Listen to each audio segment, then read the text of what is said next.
Buenas, nuevamente bienvenidos al Diplomado en Diseño Predial en nombre de la Academia de Ciencias Agrícolas de Venezuela.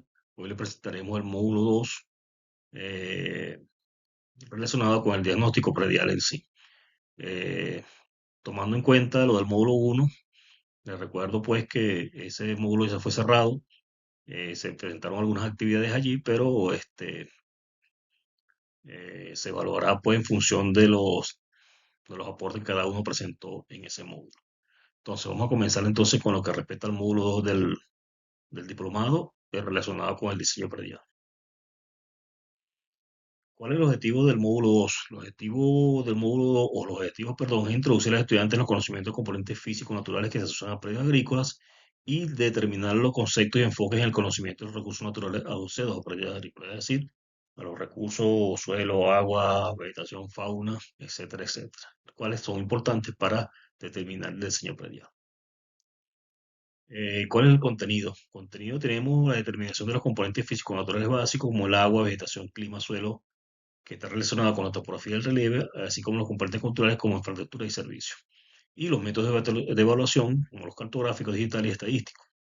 En este caso, la lista de chequeo de inventarios de recursos naturales. En cuanto a componente agua, podemos afirmar que hay elementos pues, que debemos evaluar dentro del diseño predial, es decir, la disponibilidad del agua, la cantidad y la calidad. En cuanto a la disponibilidad, tenemos que investigar si existen ríos, caños y quebradas, el agua subterránea, el agua que proviene de la lluvia y las fuentes externas. Eh, con respecto a la cantidad, tenemos que ver cuántos son los litros por segundo que necesitamos en nuestras actividades que vamos a hacer el diseño. Tenemos que tomar en cuenta eso. La lluvia, los sistemas de recolección de la lluvia y las fuentes externas, como son los camiones cisterna o el sistema propio de distribución de aguas en el sector, relacionado con el costo. En cuanto a la calidad, eh, siempre tenemos en cuenta que los ríos y caño y quebradas utilizadas para riego más que para consumo, mientras que el agua subterránea para consumo, ya que dado que hay que evaluar bien la calidad allí. La lluvia con efecto de riego en temporada de estiaje y las fuentes externas en una última instancia. ¿Cuál es el método de evaluación para componente agua? Bueno, podemos hablar de inventarios simples, es decir, aforo de los ríos, de los caños y quebradas, los sondeos electroverticales que tienen que ver con la profundidad, con agua subterránea, tiene que ver con la profundidad, aquí está el manto freático, los métodos tradicionales o ancestrales en la ubicación eh, de determinación de agua subterránea y la captación de agua de lluvia a través del sistema de recolección. En cuanto a la calidad, bueno, se hacen análisis de rutina en los sondeos electroverticales que agua subterránea, podemos hablar del análisis de rutina además del bacteriológico. ¿Por qué? Porque los inventarios simples o foros, bueno, pues los ríos y quebradas se puede utilizar esta agua más que todo para riego en vez de agua para consumo, mientras que los pozos, pues, que implican un costo adicional, se pueden utilizar más que todo para consumo. Aquí tenemos un aforo de un río, un sistema donde se toma una sección transversal del río o de la quebrada y se miden las profundidades en función de la distancia. Eso después nos va a dar una gráfica donde vamos a determinar el caudal según la altura del caudal y la profundidad del río. Esta figura que vemos aquí son los senderos eléctricos verticales donde se colocan sensores a la vez se mide un sonido de una explosión y luego se verifica pues a través de gráficos computarizadas la profundidad del nivel freático. Esto es más o menos como las exploraciones geológicas que hacen en la industria petrolera para determinar yacimientos petrolíferos, pero de una manera más sencilla. Es que estos son los métodos ancestrales o tradicionales, donde se utilizan varias de metal, de bronce, de cobre o varitas de madera para determinar las fuentes de agua subterráneas que están próximas, pues.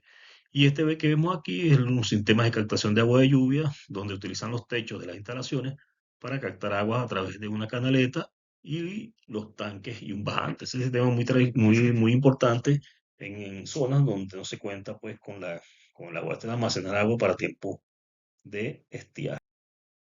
El componente suelo podemos relacionarlo bien con el relieve y la topografía. Es decir, en función de ese relieve, puede ser plano, y en función de la fisiografía, con el banco bajo y vestero y los sistemas colinares. Eh, En el plano, pues el área, el banco vegestero, tiene que ver con áreas altas donde no se inunda, bajío, que permanece inundado cierto tiempo del año, y el estero que permanece siempre inundado. Esta clasificación aquí la reconocemos siempre en los llanos, sobre todo en los llanos occidentales. Los parámetros del levantamiento, la superficie por metro cuadrado de hectárea y algunos elementos que debemos de medir en la calidad del suelo, que son la textura, el pH, la profundidad, la materia orgánica, la humedad, la actividad biológica, la pedregosidad y el drenaje. Estos son elementos que se pueden uno realizar pues de manera normal, sin llevarlo a un laboratorio y que no generan gastos. Con un conocimiento básico podemos determinar algunos elementos de este tipo y tener una estimación o una concepción de lo que es el tipo de suelo que estamos enfrentando. Entonces, por cada relieve o por cada tipo de topografía debemos hacer pues los análisis correspondientes. Los métodos de evaluación de suelo son los muestreos simples, los muestreos compuestos o estratificados y las calicatas. En la cartografía, de la cartografía, en cuanto a los elementos que debemos tener cartografía de un sistema de información, es decir, mapas de suelo y uso de la tierra, preferiblemente a escalas grandes, es decir, a unos 10.000 a unos 5.000. Con eso podemos determinar por el tipo de suelo, viendo la cartografía que está disponible y luego hacer un muestreo a ver si coinciden los elementos. De todas maneras, en los mapas de suelo que existen, pues está unos 25.000 a unos 100.000, lo cual nos da una tendencia del tipo de suelo y debemos hacerlo de manera tal que nos dé una indicación de cómo está esa calidad de suelo. Aquí tenemos una gráfica donde vemos que los tipos de muestreo de suelo, al azar simple y estratificado, hacemos una cuadrícula, punteamos y luego con los diferentes tipos de terrenos hacemos el muestreo y colocamos pues en la bandeja y hacemos el análisis. También están las estaciones juntas, simples o estratificadas, donde colocamos puntos, una estación de muestreo en cada punto, sobre todo en calicata, y establecemos los puntos de muestreo. Y las estaciones individuales simples o estratificadas, que son estaciones individuales donde en cada punto obtenemos una muestra simple. En cambio aquí, en el anterior, obtenemos una muestra compuesta pues, de cada una de las estaciones. Y también tenemos la grilla de puntos. Aquí, bueno, tenemos una muestra por cada grilla de puntos, pero esto genera un costo adicional. Y aquí tenemos, por ejemplo, la loma, en la media loma, como dice, y el bajío. ¿Sí? Podemos hablar de banco bajío estero. Este es otro tipo de muestreo, pues cuadrículas en zigzag también, y podemos atravesar, dependiendo de nuestro costo, podemos trabajar con muestras simples o muestras compuestas. Aquí tenemos un perfil de una calicata donde se hacen para estudios agrológicos, pues, y cómo se hace la descripción de la calicata. Una calicata, por supuesto, más costoso, debemos tener una retroexcavadora o, dependiendo de la profundidad del suelo, abrir y determinar los horizontes, enmendar la profundidad y hacer un muestreo en cada horizonte para ver la calidad del suelo. Esto lo podemos hacer en un solo sitio, dependiendo de la disponibilidad de recursos. Aquí tenemos una planilla donde se pueden tomar los datos, además de los datos de la muestra, para llevarla al laboratorio. Existen diferentes laboratorios, por lo tanto, cada uno tendrá su planilla para tomar la muestra y tenerla identificada de manera tal que uno la pueda hacer con las correspondencias en los análisis al tipo de suelo que se haya tomado en cuenta. Aquí tenemos esta gráfica, algunos elementos básicos de muestreo de suelo, como los penetrómetros que llaman, los barrenos, aquí tenemos un tornillo sin fin y las palas. Paladragas también son otros elementos que se utilizan para la muestreo de suelo. Sin embargo, los más utilizados son los barrenos. Aquí tenemos un ejemplo de un mapa de suelo, en este caso de capacidad de suelo de tierra del Estado portuguesa, donde vemos la clasificación del suelo según su capacidad de uso. En este caso vemos que la clase 6, bueno, está distribuida sobre todo en la zona alta del estado portuguesa, que genera pues un uso muy particular como zona montañosa. Bueno, el uso particular que se da es para uso forestal. Y en cambio, las zonas más bajas, pues, son capacidad de la tierra 1, 2 y 3, donde están más capacitados para cultivos, estos tipos de suelos. Los sí, pues, nos generan, depende de la información que nos den, estos mapas de suelo que nos pueden orientar pues, hacia el uso que se le puede dar al suelo en el predio que nosotros estemos haciendo la planificación. Aquí tenemos otro tipo de suelo a una escala más pequeña, esta escala 1 a 17.000, donde se establecen pues el tipo de suelo, el gran grupo y el tipo de suelo, el orden de suelo predominante. En algunos casos podemos contar con la información de los grandes tipos de suelo, así como su clasificación, el gran grupo. Eso nos da una idea muy particular de los tipos de suelo. Por ejemplo, el antisolo y la Prustul tienen unas características pues, que pues, nos pueden ayudar a nosotros a hacer la muestra de suelo en el área del proyecto, en el área del predio, una inferencia acerca del tipo de suelo que podemos obtener allí. Pero, sin embargo, el análisis es indispensable. En cuanto al componente de vegetación y fauna, que en conjunto forman lo que es el hábitat, podemos establecer las unidades en bosques, matorrales y sabana, determinar la superficie en metro cuadrado por hectárea y las especies o la utilidad que se da a cada uso. Entonces, son especies maderables, son desde el punto de vista etnobotánico o medicinal y desde el punto de vista alimentario. Para eso nos debemos apoyar en las cartografías y en los SIC, sobre los mapas de vegetación y cobertura, a unos 5.000 a unos 10.000, para determinar estos elementos sobre el componente de fauna y vegetación. ¿Cómo se mide en la evaluación? ¿Cómo se mide el componente hábitat? Pues en este caso puede ser parcelas, puede ser por línea de extensión o inventario florístico rápido, evaluaciones florísticas rápidas o evaluaciones ecológicas rápidas o inventario florístico.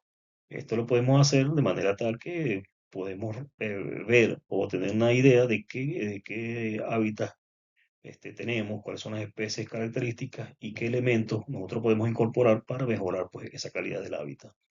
En zonas de montaña hay una evaluación, un sistema de evaluación que llaman la agroforestería analógica, que es como construir pues, o crear que los bosques se parezcan más que todo a los bosques originales que, que existían en la zona. Sin embargo, bueno, debemos tener siempre en cuenta un área de protección de la biodiversidad en el diseño predial.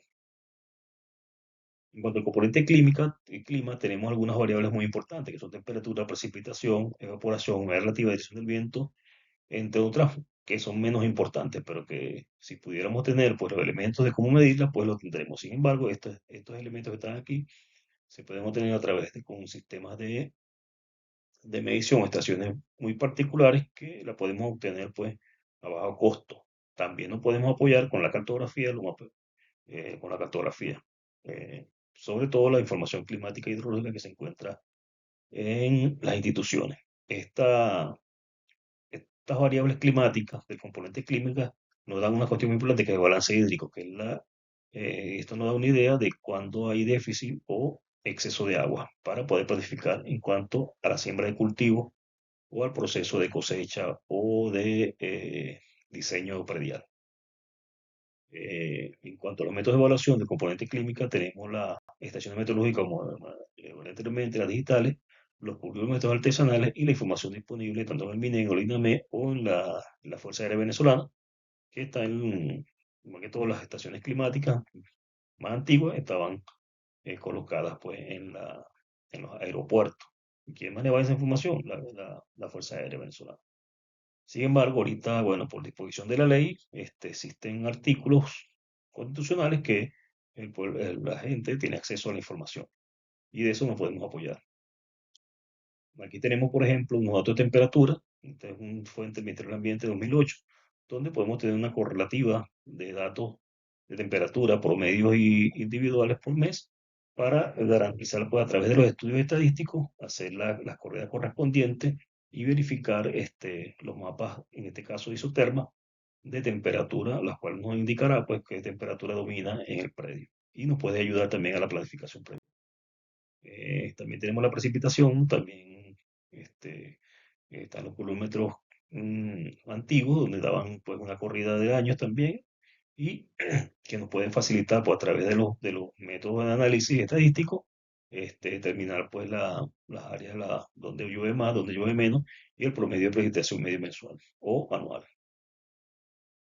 Aquí tenemos pues, una gráfica que se genera a partir de esas tablas, donde podemos ver que estos meses son prácticamente de poca lluvia, mientras que en estos meses se concentra la mayor cantidad de lluvia. Esto nos ayuda pues a la planificación, nos ayuda mucho a la planificación. Aquí tenemos un mapa de isolletas de precipitación donde Luego pasarlo por un sistema de información geográfico, nosotros podemos generar este tipo de mapitas que nos ayudan a nosotros más o menos cuáles son las áreas que tienden a llover más y a llover menos, en función de las tablas y los cuadros de precipitación media mensual o anual. El aspecto muy importante que nos genera pues esa temperatura, esa evapotranspiración potencial y evaporación y los datos de evaporación nos dan el balance hídrico. El balance hídrico pues es una fórmula donde medimos los datos de precipitación, de evaporación, de la evapotranspiración potencial y luego nos dan una serie de cálculos donde nos dan los meses donde hay deficiencia de agua, o excelencia de agua, perdón, y los meses donde hay deficiencia de agua. En esta función nosotros podemos planificar para tener el riego en estos meses y en estos meses tener pues el drenaje bien realizado en las labores agrícolas que pensamos diseñar pues en el diseño predial. Ahí tenemos la gráfica de balance hídrico, donde podemos ver estas áreas en blanco, las áreas de deficiencia, donde hay más evapotranspiración y donde hay en esta zona donde hay mayor precipitación que evapotranspiración. Por lo tanto, en esta zona es donde hay mayor cantidad de agua y en esta zona donde hay mayor déficit de agua, que es importante pues para los diseños agrícolas. Aquí tenemos una estación eh, de medición de lluvia, pues, artesanal, y aquí tenemos una sofisticada. Estas estaciones están siendo ahorita instaladas en algunos sitios a nivel nacional, para medir, sobre todo los elementos más indispensables, dirección del viento, velocidad del viento, temperatura, precipitación, dado a la crisis climática que está presentando actualmente. Además de esto que están dándose, que son pluviómetros comunitarios de bajo costo, que nos pueden dar una inferencia de la cantidad de lluvia que sucede en los sitios. Esto podemos colocarlo nosotros en nuestra finca como parte del diseño, pues, para medir las precipitaciones locales. El componente infraestructura de servicio es otro elemento porque debemos tener para el diseño predial las condiciones de vialidad de acceso, de electricidad, de comunicación e información, en este caso de internet, de otras redes sociales, recolección de basura, importante, y otros servicios asociados a lo que son las variables de interés para realizar nuestro diseño predial en nuestra unidad productiva. En este caso se muestra una lista, un modelo, pues, de una lista de chequeo para el diagnóstico predial de todo lo que debemos hacer nosotros tener en cuenta para realizar el diseño y establecer las debilidades y las fortalezas dentro del diseño predial. Todo que estas dos planillas que vemos aquí, este es un resumen de la lista de chequeo. Hay muchas, podemos diseñar una nosotros mismos para nuestra realidad. Pero sin embargo, bueno, debemos tener en cuenta que todos esos elementos deben estar en una lista para luego realizar los ajustes correspondientes. Con esto, pues, finalizamos lo que es el módulo 2 del diseño predial. Cabe constatar de que más adelante le estaremos dando lineamientos sobre el sistema de evaluación de este módulo 2 o en su correspondencia le seguiremos suministrando pues los módulos anteriores, los módulos posteriores, en 3, 4 y 5 y luego haremos pues una evaluación general sobre lo que es el diseño predial. Muchas gracias por su atención, siempre a la orden.